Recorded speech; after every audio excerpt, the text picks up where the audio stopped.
Aladdin भाग 6। Aladdin के महल में पहुंचने पर सुल्तान को ये देखकर आश्चर्य हुआ कि उसने पहले से कहीं ज्यादा शानदार और भव्य कपड़े पहने हुए थे और वो उसके अच्छे रूप और व्यवहार की गरिमा से बहुत प्रभावित हुआ, जो अलादीन की माँ जैसी विनम्र महिला के बेटे से उसकी अपेक्षा से बहुत अलग था।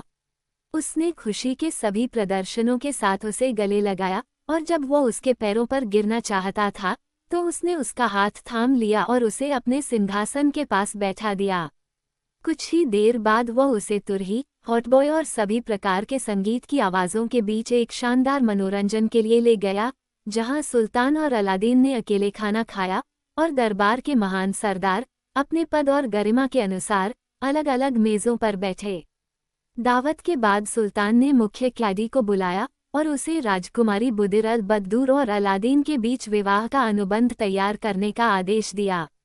जब अनुबंध तैयार हो गया तो सुल्तान ने अलादीन से पूछा कि क्या वह उस दिन महल में रुककर विवाह की रस्में पूरी करेगा। महाराज, अलादीन ने कहा, हालांकि मैं आपके द्वारा दिए गए सम्मान में प्रवेश करने के लिए बहुत अधीर हूँ, फिर भी मैं आपसे विनती करता हूँ कि आप मुझे पहले एक ऐसा महल बनाने की अनुमति दें जो आपकी बेटी राजकुमारी के स्वागत के योग्य हो। मैं आपसे प्रार्थना करता हूँ कि आप मुझे अपने महल के पास पर्याप्त भूमि प्रदान करें और मैं इसे अत्यंत शीघ्रता से पूरा करूँगा।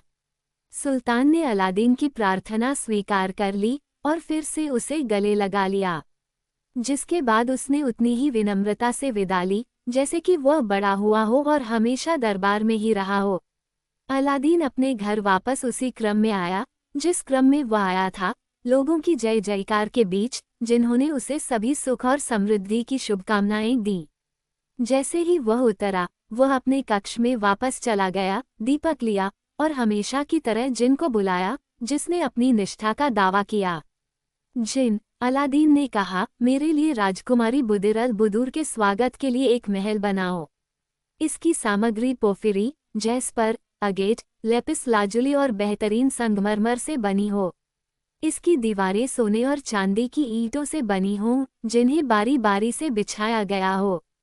प्रत्येक सामने की ओर 6 खिड़कियां हों और इनकी जाली एक को छोड़कर, जिसे अधूरा छोड़ना होगा, हीरे, माणिक और पन्ने से समृद्ध हो, ताकि वे दुनिया में देखी गई हर चीज से बढ़कर हों। महल के सामने एक आंतरिक और बाहरी प्रांगण और एक विशाल बगीचा हो, लेकिन सबसे बढ़कर एक सुरक्षित खजाना घर हो और उसे सोने और चांदी से भर दो। वहाँ रसोई और गोदाम भी हों, बेहतरीन घोड़ों से भरे अस्तबल हों, उनके घुड़सवार और ग्रूम हों और शिकार के उपकरण हों, अधिकारी, परिचारक और दास, दोनों पुरुष और महिलाएं हों, राजकुमारी और मेरे लिए एक दल बनाएं। जाओ और मेरी इच्छा पूरी करो। जब अलादीन ने जिन को ये आदेश दिए तो सूरज डूब चुका था। अगली सुबह भोर में जिन ने खुद को पेश किया और अलादीन की सहमति प्राप्त करके उसे एक पल में उसके द्वारा बनाए गए महल में ले गया। जिन ने उसे सभी कमरों में ले जाया जहां उसे अधिकारी और दास मिले जो अपने पद और जिस सेवा के लिए उन्हें नियुक्त किया गया था उसके अनुसार रहते थे। फिर जिन ने उसे खजाना दिखाया जिसे एक कोषाध्यक्ष ने खोला था, जहां अलादीन ने अलग अलग आकार के बड़े बड़े फूलदान देखे जो पैसे से ऊपर तक भरे हुए थे, जो पूरे कमरे में फैले हुए थे। वहां से जिन उसे अस्तबल में ले गया जहां दुनिया के कुछ बेहतरीन घोड़े थे और उन्हें तैयार करने वाले ग्रूमर थे। वहां से वे गोदामों में गए जो भोजन और श्रृंगार दोनों के लिए आवश्यक सभी चीजों से भरे हुए थे। जब अलादीन ने महल के हर हिस्से की जांच की, खास तौर पर 24 खिड़कियों वाले हॉल की, और पाया कि यह उसकी उम्मीदों से कहीं ज्यादा है, तो उसने कहा, जिन, एक चीज की कमी है, राजकुमारी के लिए एक बढ़िया कालीन जिस पर चलकर वह सुल्तान के महल से मेरे महल तक आ सके। एक कालीन तुरंत बिछा दो। जिन गायब हो गया और अलादीन ने देखा कि वह जो चाहता था वह पल भर में पूरा हो गया। फिर जिन वापस आया और उसे अपने घर ले गया। जब सुल्तान के दरबान दरवाजे खोलने आए तो वे ये देखकर हैरान रह गए कि एक खाली बगीचा एक शानदार महल से भर गया था और एक शानदार कालीन सुल्तान के महल से लेकर पूरे रास्ते तक फैला हुआ था। उन्होंने यह अजीब खबर मुख्य वजीर को बताई, जिसने सुल्तान को इसकी जानकारी दी, जिसने आश्चर्य से कहा, यह अलादीन का महल होगा जिसे बनाने की अनुमति मैंने उसे अपनी बेटी के लिए दी थी। वो हमें आश्चर्यचकित करना चाहता है और हमें ये दिखाना चाहता है कि केवल एक रात में क्या क्या चमत्कार किए जा सकते हैं। जिन द्वारा अपने घर भेजे जाने पर अलादीन ने अपनी मां से राजकुमारी बुदिर अल बद्दूर के पास जाने का अनुरोध किया और उसे बताया कि शाम को महल उसके स्वागत के लिए तैयार हो जाएगा। वह अपनी दासियों के साथ उसी क्रम में गई जिस क्रम में पिछले दिन गई थी। राजकुमारी के कमरे में उसके पहुंचने के कुछ समय बाद सुल्तान खुद आया और उसे देखकर हैरान रह गया, जिसे वह अपने दीवान में अपनी विनम्र वेशभूषा में अपनी याचक के रूप में जानता था। अब वह अपनी बेटी से भी अधिक भव्य और शानदार कपड़ों में थी। इससे उसे अलादीन के बारे में अधिक अच्छी राय मिली, जिसने अपनी मां का इतना ख्याल रखा और उसे अपने धन और सम्मान में भागीदार बनाया। उसके जाने के कुछ समय बाद अलादीन अपने घोड़े पर सवार होकर और अपने शानदार सेवकों के साथ अपने पैतृक घर को हमेशा के लिए छोड़ दिया और उसी धूमधाम से महल में गया जैसे पिछले दिन गया था। न ही वह अपने साथ वह अद्भुत दीपक ले जाना भूला जिसके कारण उसे अपना सारा सौभाग्य प्राप्त हुआ था, न ही वह अंगूठी पहनना भूला जो उसे ताबीज के रूप में दी गई थी। सुल्तान ने अलादीन का बहुत ही शानदार तरीके से स्वागत किया और रात में विवाह समारोहों के समापन पर राजकुमारी ने अपने पिता सुल्तान से विदा ली। संगीत की टोलियों ने जुलूस का नेतृत्व किया, जिसके पीछे 100 राजकीय द्वारपाल और इतनी ही संख्या में अश्वेतमुख लोग 2 पंक्तियों में थे, जिनके आगे आगे उनके अधिकारी थे। सुल्तान के 400 युवा सेवकों ने प्रत्येक तरफ तंबू रखे हुए थे, जो सुल्तान और अलादीन के महलों की रोशनी के साथ मिलकर इसे दिन जैसा प्रकाशमय बना रहे थे। इसी क्रम में राजकुमारी अपने पालकी में और अलादीन की मां के साथ एक शानदार पालकी में और अपनी दासियों के साथ उस कालीन पर आगे बढ़ी जो सुल्तान के महल से अलादीन के महल तक बिछा हुआ था। उसके आने पर अलादीन उसे प्रवेश द्वार पर स्वागत करने के लिए तैयार था और उसे एक बड़े हॉल में ले गया जो असंख्य मोमबत्तियों से रोशन था, जहां एक शानदार दावत परोसी गई थी। बर्तन बड़े पैमाने पर सोने के थे और उनमें सबसे नाजुक व्यंजन थे। फूलदान, बेसिन और प्याले भी सोने के थे और बेहतरीन कारीगरी के थे, और हॉल के अन्य सभी आभूषण और अलंकरण इस प्रदर्शन के लिए उत्तरदायी थे। एक ही स्थान पर एकत्रित इतनी सारी दौलत देखकर राजकुमारी चकित हो गई। उसने अलादीन से कहा, मैंने सोचा था राजकुमार, दुनिया में मेरे पिता के सुल्तान के महल से ज्यादा खूबसूरत कुछ नहीं है, लेकिन इस हॉल का नजारा ही ये दिखाने के लिए पर्याप्त है कि मैं धोखा खा गई। जब भोजन समाप्त हो गया तो नर्तकियों का एक समूह आया जो देश की परंपरा के अनुसार दुल्हा दुल्हन की प्रशंसा में एक साथ गीत गा रही थीं। लगभग आधी रात को अलादीन की मां दुल्हन को विवाह कक्ष में ले गई और वह जल्दी सो गया।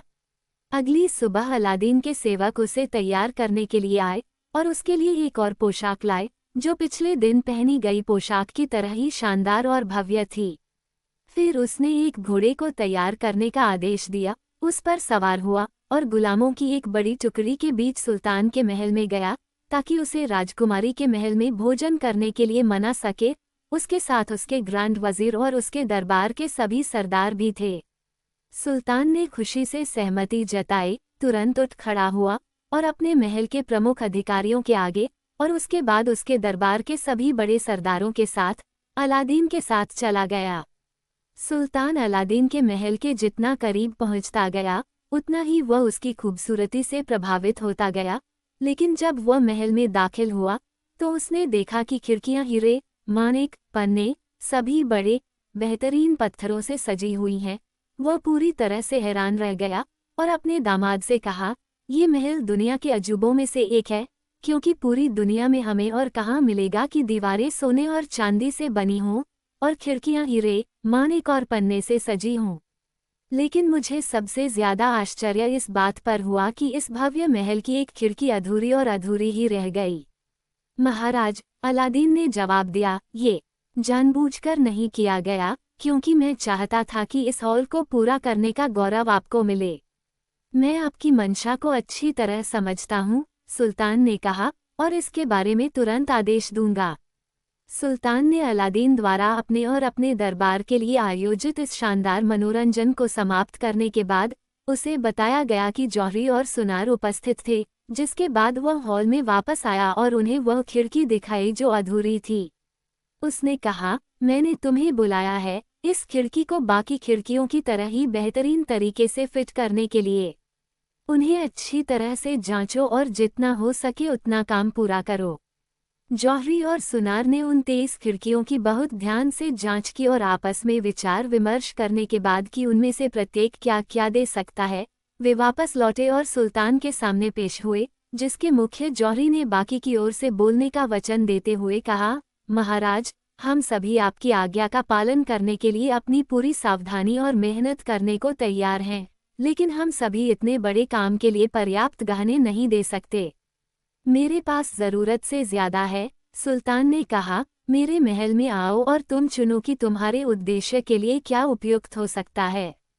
जब सुल्तान अपने महल में लौटा तो उसने अपने गहने बाहर लाने का आदेश दिया और जौहरियों ने बहुत सारे गहने ले लिए, खासतौर पर वे गहने जो अलादीन ने उसे उपहार में दिए थे, जिन्हें उन्होंने जल्द ही इस्तेमाल कर लिया, लेकिन उनके काम में कोई खास प्रगति नहीं हुई। वे और गहने लेने के लिए कई बार फिर आए और 1 महीने के समय में भी उनका आधा काम पूरा नहीं हुआ था। संक्षेप में, उन्होंने सुल्तान के पास मौजूद सभी गहने इस्तेमाल कर लिए और वजीर से उधार भी लिए, लेकिन फिर भी काम आधा भी नहीं हुआ। अलादीन जानता था कि इस खिड़की को बाकी खिड़कियों की तरह बनाने के सुल्तान के सारे प्रयास बेकार थे, इसलिए उसने जौहरियों और सुनारों को बुलाया और न केवल उन्हें अपना काम बंद करने का आदेश दिया, बल्कि उन्हें जो काम शुरू किया था उसे वापस करने और अपने सारे गहने सुल्तान और वजीर के पास वापस ले जाने का आदेश दिया। उन्होंने कुछ ही घंटों में वह सब कुछ खोल दिया जो वे 6 सप्ताह से कर रहे थे और अलादीन को हॉल में अकेला छोड़कर चले गए। उसने अपने साथ रखे हुए लैंप को उठाया और उसे रगड़ा और कुछ ही देर में जिन प्रकट हुआ। जिन, अलादीन ने कहा, मैंने तुम्हें इस हॉल की 24 खिड़कियों में से एक को अधूरा छोड़ने का आदेश दिया था और तुमने मेरे आदेशों का समय पर पालन किया है। अब मैं चाहता हूं कि तुम इसे बाकी खिड़कियों की तरह बनाओ। जिन तुरंत गायब हो गया। अलादीन हॉल से बाहर चला गया और कुछ ही देर बाद वापस लौटा तो उसने पाया कि खिड़की भी बाकी खिड़कियों की तरह ही थी। इस बीच जौहरी और सुनार महल में पहुंचे और उन्हें सुल्तान के सामने पेश किया गया, जहां मुख्य जौहरी ने अपने साथ लाए कीमती पत्थर पेश किए। सुल्तान ने उनसे पूछा कि क्या अलादीन ने उन्हें ऐसा करने का कोई कारण बताया है, और उन्होंने उत्तर दिया कि उसने उन्हें कोई कारण नहीं बताया। उसने एक घोड़ा लाने का आदेश दिया, जिस पर वह सवार हुआ और अपने दामाद के महल में कुछ सेवकों के साथ पैदल गया, ये पूछने के लिए कि उसने खिड़की के निर्माण को रोकने का आदेश क्यों दिया था। अलादीन ने उसे द्वार पर मुलाकात की और उसके प्रश्नों का कोई उत्तर दिए बिना उसे भव्य सैलून में ले गया, जहां सुल्तान को बहुत आश्चर्य हुआ। उसने पाया कि जो खिड़की बची हुई थी वह अन्य खिड़कियों से बिल्कुल मेल नहीं खाती थी। पहले तो उसे लगा कि वह गलत है और उसने दोनों तरफ की 2 खिड़कियों की जांच की और बाद में सभी 24 की, लेकिन जब उसे यकीन हो गया कि जिस खिड़की पर कई कारीगर इतने लंबे समय से काम कर रहे थे वो इतने कम समय में बनकर तैयार हो गई है, तो उसने अलादीन को गले लगाया और उसकी आंखों के बीच चूमा। मेरे बेटे, उसने कहा, तुम कितने अच्छे आदमी हो कि पलक झपकते ही ऐसे आश्चर्यजनक काम कर देते हो। दुनिया में तुम्हारा कोई साथी नहीं है। जितना मैं जानता हूँ उतना ही मैं तुम्हारी प्रशंसा करता हूँ। सुल्तान महल में वापस आ गया और इसके बाद वह अपने दामाद के अद्भुत महल को देखने और उसकी प्रशंसा करने के लिए अक्सर खिड़की के पास जाता था। अलादीन अपने महल तक ही सीमित नहीं रहता था, बल्कि वह बहुत ही शानो शौकत से कभी एक मस्जिद में जाता था तो कभी दूसरी मस्जिद में प्रार्थना करने के लिए, या ग्रैंड वजीर या दरबार के प्रमुख सरदारों से मिलने जाता था। जब भी वह बाहर जाता था तो वह अपने घोड़े के बगल में चलने वाले 2 गुलामों से लोगों के बीच मुट्ठी भर पैसे फेंकवाता था जब वह सड़कों और चौराहों से गुजरता था। इस उदारता ने उसे लोगों का प्यार और आशीर्वाद दिलाया और लोगों के लिए उसके सिर की कसम खाना आम बात थी। इस प्रकार अलादीन ने सुल्तान को पूरा सम्मान देते हुए अपने मिलनसार व्यवहार और उदारता से लोगों का प्यार जीता। अलादीन ने कई सालों तक इसी तरह से व्यवहार किया था, जब अफ्रीकी जादूगर, जिसने कुछ सालों तक उसे अपनी याददाश्त से दूर कर दिया था, ने खुद को निश्चित रूप से बताने का फैसला किया कि क्या वह भूमिगत गुफा में मर गया था, जैसा कि उसने सोचा था, या नहीं। जादू के अनुष्ठानों के एक लंबे दौर का सहारा लेने के बाद और अलादीन के भाग्य का पता लगाने के लिए एक कुंडली बनाने के बाद उसे आश्चर्य हुआ कि यह घोषणा करने वाले संकेत मिले कि अलादीन गुफा में मरने के बजाय भाग गया था और अद्भुत चिराग के जिनकी मदद से शाही वैभव में रह रहा था। अगले ही दिन जादूगर ने यात्रा शुरू की और बहुत जल्दी चीन की राजधानी की ओर चल पड़ा, जहां पहुंचने पर उसने एक खान के यहाँ अपना ठिकाना बनाया। फिर उसने राजकुमार अलादीन के धन, दान, खुशी और शानदार महल के बारे में जल्दी से जान लिया। जैसे ही उसने अद्भुत कपड़े को देखा, उसे पता चल गया कि केवल जिन चिराग के गुलाम ही ऐसे चमत्कार कर सकते हैं, और अलादीन की उच्च स्थिति से बहुत प्रभावित होकर वह खान के पास वापस लौट आया। वापस लौटने पर उसने चिराग कहाँ है, ये पता लगाने के लिए भूगर्भ शास्त्र का सहारा लिया। क्या अलादीन उसे अपने साथ ले गया था या उसने उसे कहाँ छोड़ा था? उसके परामर्श के परिणामस्वरूप उसे पता चला कि चिराग महल में है, जिससे वह बहुत खुश हुआ। ठीक है, उसने खुशी से अपने हाथ रगड़ते हुए कहा, मुझे चिराग मिल जाएगा और मैं अलादीन को उसकी मूल बुरी स्थिति में वापस ला दूंगा।